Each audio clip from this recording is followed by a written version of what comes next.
Hey y'all, welcome to JDUB-Woodworks. So if you're like me, every once in a while you come across just an old plank piece of lumber, right?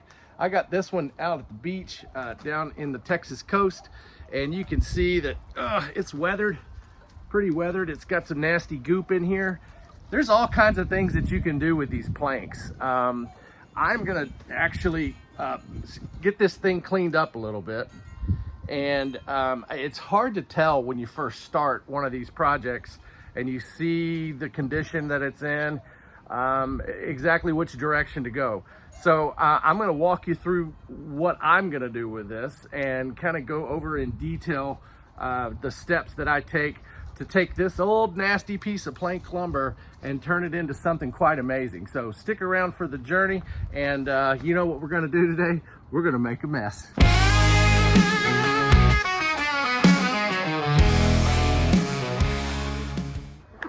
All right, so here's what we got. This thing's, I don't know, maybe 2.5, 3 feet tall or 3 feet long.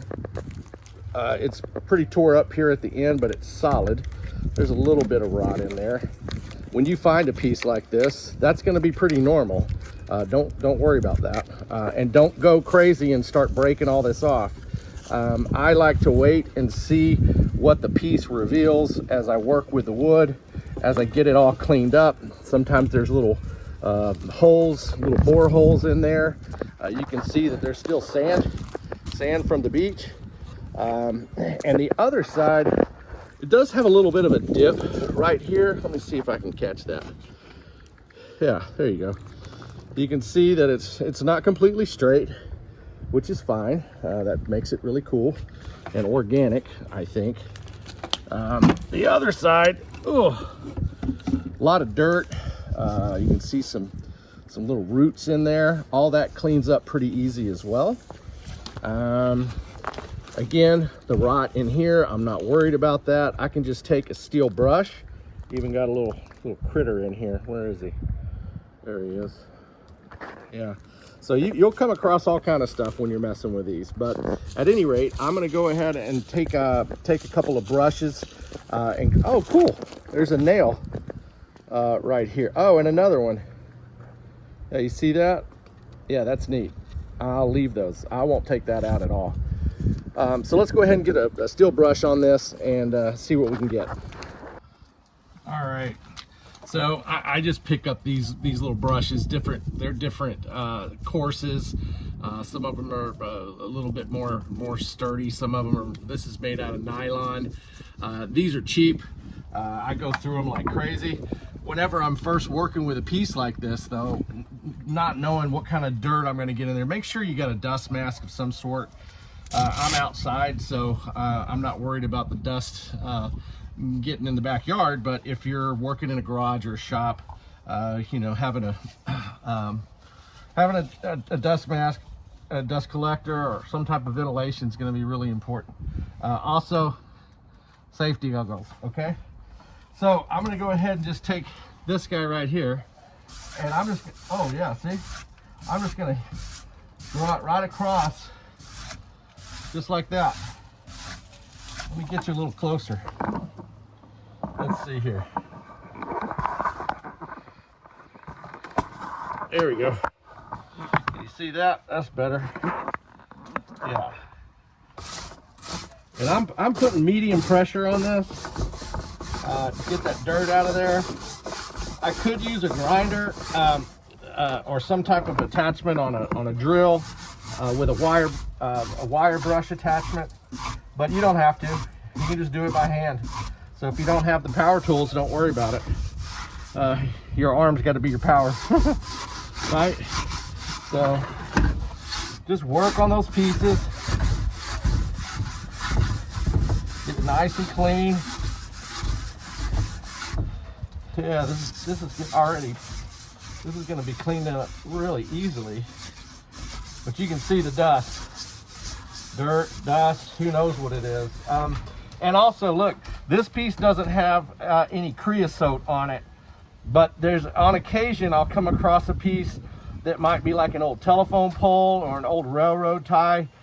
Just be aware, there's all kind of chemicals that can be in this wood. This one doesn't look like it, but you still want to be real careful if you come across anything. If it's got some type of petroleum-based oil, or who knows. Yeah. So, just work the piece.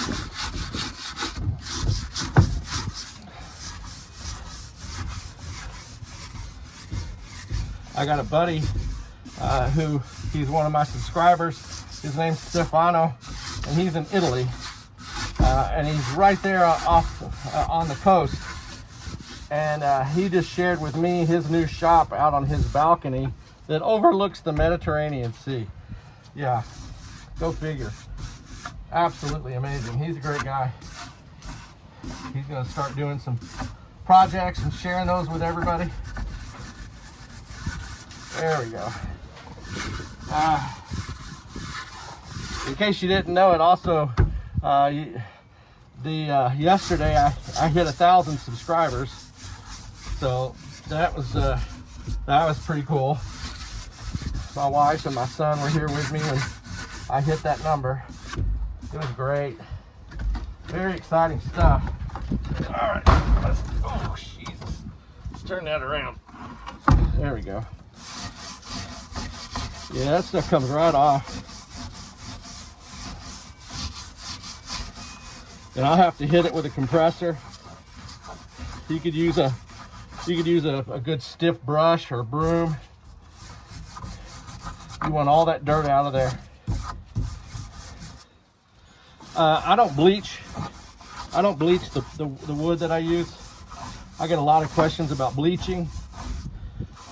You can. It depends on the application. You know, if you're going to use it in an aquarium versus hanging it on the wall, or if you're going to use it for some type of what is that, macrame, or where they use yarn. A lot of times I see them bleaching. I don't. I like it just like this for the most part. Yeah, that's cleaning up good. Let's see. Let's get this edge. I'm gonna get you a little bit higher up so you can get a better angle. Yeah. Little wormholes in there. All this adds character, man. And when I say wormhole, I ain't kidding. There's the worm right there. See that? Nasty. I don't know what kind of larvae that was. As long as there's no spiders, I'm good. I don't like spiders. I know they serve a purpose, but that's not my jam. All right, I'm gonna continue to do that all around. I'm gonna switch from this brush to this brush to this brush, back and forth. I'm not gonna do any sanding. I'm not gonna do any grinding at the moment. So let me go ahead and get this cleaned up, and then we'll do a quick review. Hey,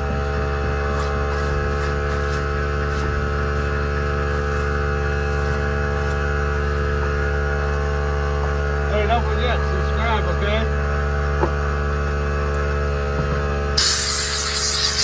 So I wanted to show you, hopefully you can see that, but see where these little pieces right here looks kind of scaly all throughout here. So all of that actually is real brittle. And so just keep working your brush right through those brittle pieces, and they'll pop off. And you actually smooth them out a little bit with a steel brush. See that?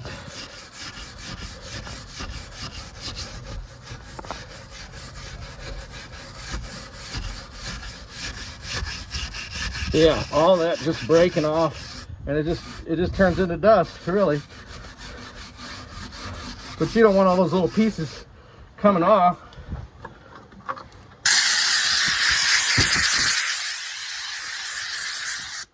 All right, or you could use the broom, little broom handle. There, now, do you see? See, I got a better grain now. I still have some of that stuff in there, so I just go back with the brush again. Hit it a little harder. See right in here? Same thing. I'm gonna hit that. See how that cleans up? Yeah, nice. There we go. So I'm gonna keep working these pieces here and these pieces here until I get most of that stuff off to where it looks like this. I mean, this is good. I like that deep, rough grain. It's really cool looking, but a lot of cleanup to do for sure. So I'm just gonna keep hitting it, and I'd say I've probably been at this about 15-20 minutes, so it doesn't take long. If I pulled out the drill with the wire brush attachment, I could really get this knocked out. And considering I'm on spring break, I'd really like to be enjoying the lake right now. So I think that's what I'm gonna do. All right, so this is the brush that I'm gonna use. I've got this one as well. You might have also seen one that's a wheel. Ideally, that's the one that I'd want to use right now, but this'll work for what I need to do. I just don't want to take too much or scar it. So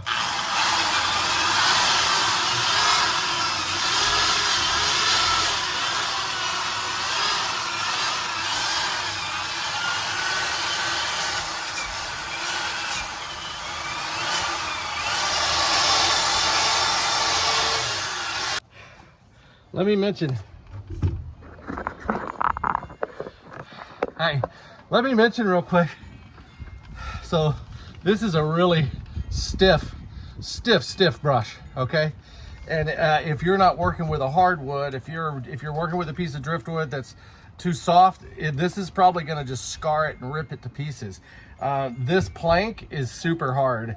And so even though you see me taking a lot of that superficial dirt and the cracks, the little broken pieces, it's not really scarring the wood, and I'll show you that here in a little bit. You get the idea. This is going to speed up this project. If you don't have one, just go the old school way. Take your time. Be patient. It'll come off. You're just going to have to put some elbow grease in there, okay? All right. Now this is already looking like a different piece of wood, right? I mean, you can see that it's got some really deep grains and cuts in the wood. There's that nail. Here's the other one, and it's actually right over here too. You can see that's the nail coming through there, right? I got to get way back up into this cavern. There's still some loose stuff in there. I'll use that with a brush. But you're getting the idea that and you know, it's funny, you don't ever know where this has been. You don't know if it's from somebody's dock, if it's off a boat, an old boat, caught up in a hurricane. You just don't know what country. That's what I love about this. Just love it. I wanted to show you real quick. I moved out to the front of the house, get this stronger compressor, and as I was doing it, I'm hitting right in here, and that's actually a hole that comes out back on this side where that nail is. So there's a little cavern in there, and there's all kind of stuff. So I just find whatever you can. I'll just use this little screwdriver, just kind of knock some of that stuff out.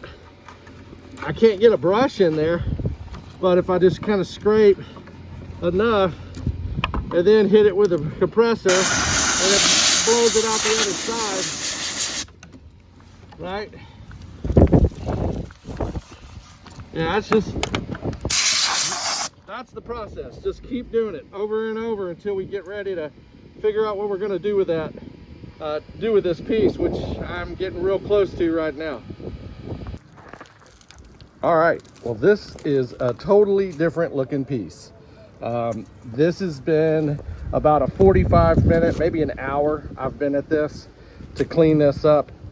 I have been thinking about what I want to do with this, and like I said, this side here is a little bit uneven.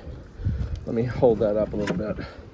You can see that it's, you know, kind of wobbly, but on this side we're nice and flat.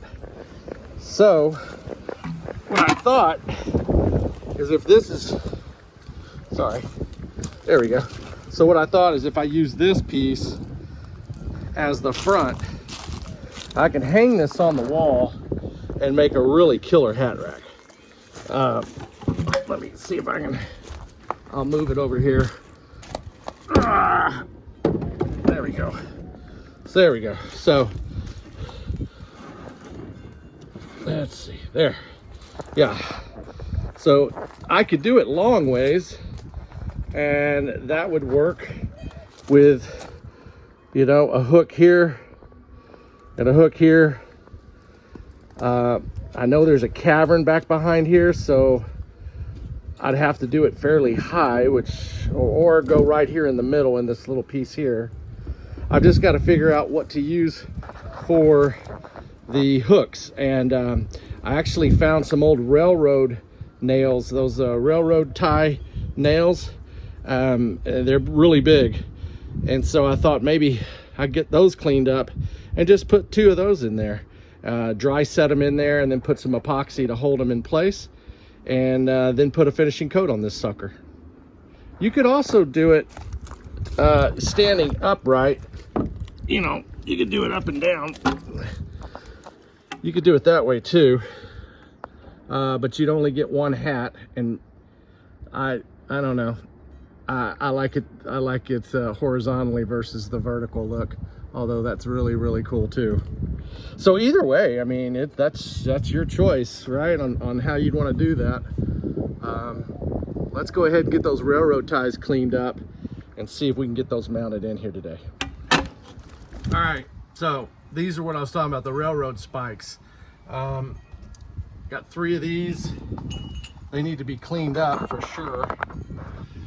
And you know, I'd have to mount them deep enough to where they're sturdy, but that's as deep as I can go, and I don't want them sticking out that far. So even though I think these would be cool, and yeah, I could take a grinder and cut them, I'm still worried about the cavern that's inside of here. You see that? Yeah, right, you can see all the way through, and that's because of that hole right there, right? See?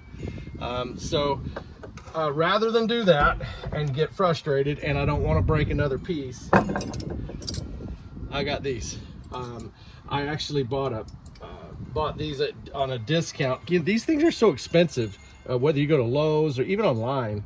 And I bought these, heck, before COVID, and I've been holding on to them, and I think this is going to be a great piece where I can mount these guys right across the middle. I could actually probably do 3, which is going to be even better. I could do 2 hats and a jacket. You could just do it as a coat rack at an entryway. All of those would be great options. You can use any kind of hook you wanted. This would be ideal. I'm just worried about, even if I drilled a hole, put these in, I can't go deep enough, and I don't want to go through the problems of cutting it. This is an easy solution right here. So let's move this out to the garage. I'm done with clean. I'm not even going to sand this thing. This is good. I don't need to do any more to it, and quite honestly, I like the fact that it's rustic. I don't need to sand anything. I've taken enough off. I can put some type of natural, probably tung oil, but I do think I want a little bit of a sheen to this, so I'll probably use the Minwax tung oil finish versus a straight tung oil. I think that's going to make that's going to bring out some dark, rich colors, but I'm going to try both, and then we'll see. Okay, let's move this party to the garage. So I got to work on the spacing, and this is the type of hat that I'm talking about, not baseball hats. I live in Central Texas, so this is a must. But what I'm going to do is I've got to make sure that they don't have to be all even. Let's get that clear. If you want to make one a little higher, one a little lower, that's fine. You can do that. You know, don't get so caught up that it's got to be completely level. The wood's not going to allow you to do that sometimes, unless I go with resin and put resin in here, and then it gets pretty complicated. I like to keep it just as simple as I can when I can, or if I want to. And so in this case, I do want to. So what I'm doing is, I know that I've got this gap here, right? So I'm going to try and space this out to where I got one here. I got to make sure I've got enough room for these hats. Now granted, if I've got more of a flat brim, it might get a little tighter, but for the ones that I have, this is going to work just fine. So I feel good with that spacing like that.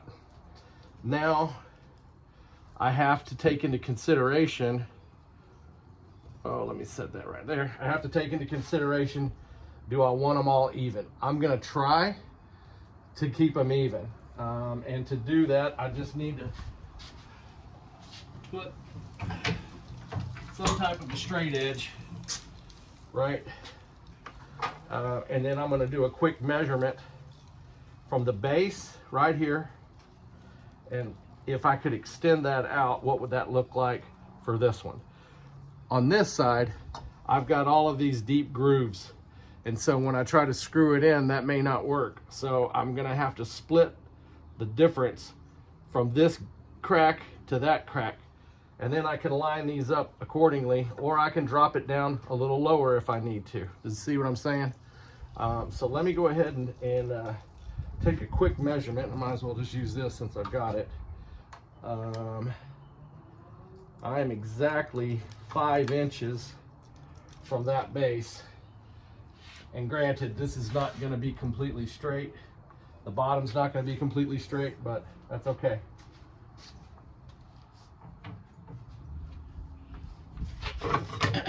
Let's just put a fake bottom over here since I don't have that.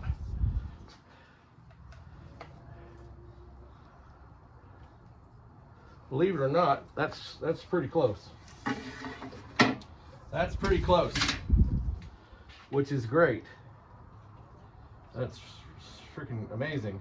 I'm going to mark the holes, and then we can figure out what we want to do as far as finish. All right, let's talk a little bit about what finishes I'm going to potentially use. So I've got these two, right? I've got the walrus oil. That's a pure tung oil, okay? This is 100% food grade, food safe. Not that I'm going to be eating off of this, but just so you know, I use this product a lot. It's got a great finish. It's all natural, no chemicals, no smell. Amazing, right? Minwax, this is tung oil finish. So there are some polymers in this, but it is a very durable, it's hand rubbed, it's super easy to maintain. It does change the color of the wood. It'll make it a little bit darker. It's chemicals, it's not food safe. The smell is minor. I really love this product as well because it does create some depth, and it brings out a lot of those rich colors that you'll normally see, and you just never know until you put it on there. So we're gonna flip this piece around. We're gonna try a couple of spots on the back, okay? So let's do that. Okay, so I'm gonna do a little spot right in here with the pure tung oil from walrus oil. I love this product. This is a matte finish. Whoa, oh God, a little much, sorry. But that'll be fine.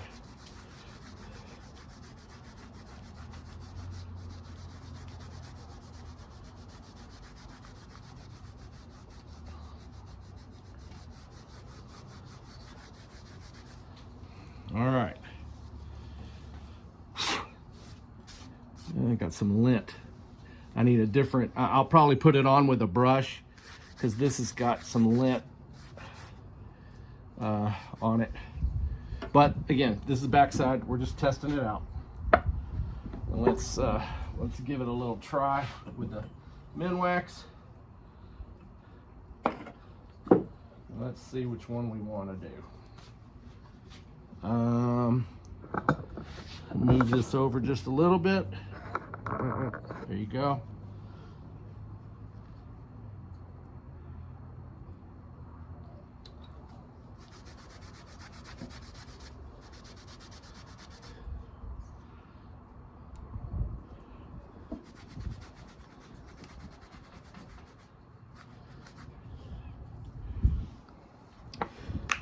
I'll tell you right now, I already know which one. I'm gonna go with the pure tung oil. The difference is not enough for me to go one way or the other, but I prefer this when I can.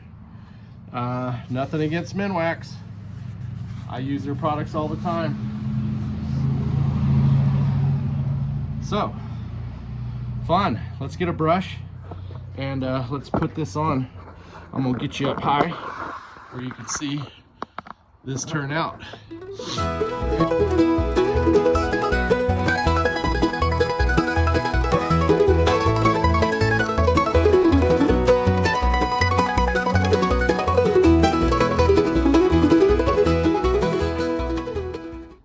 All right, plank wood hat rack. This one is cooked and done.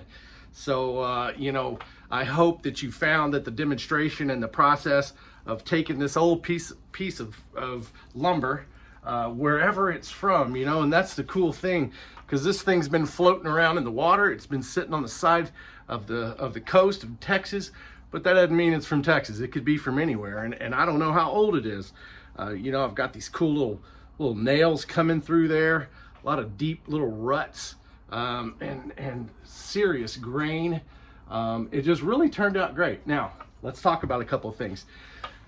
You could put clear coat on this if you wanted. I could put a polyacrylic and make it nice and shiny. I chose not to do that. Sometimes I do, sometimes I don't. This one, I'm leaving it just like this.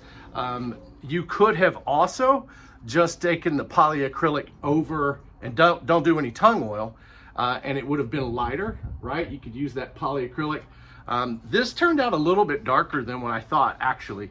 And normally when I use the tung oil, I don't see that. And so I'm curious, you know, I guess it just soaked it up so much and it was just so dry. I mean, this is a dark piece of wood anyway, but who knows? I just don't know. But anyway, give me a like, give me a subscribe. I've got more coming. Appreciate your comments. Make sure and share this with anybody that is a driftwood junkie like me. And we'll keep making these videos together and learn from each other. Y'all have a blessed day. We'll see you later. JDUB strolls along the sandy shore, boots worn down and eyes forlorn.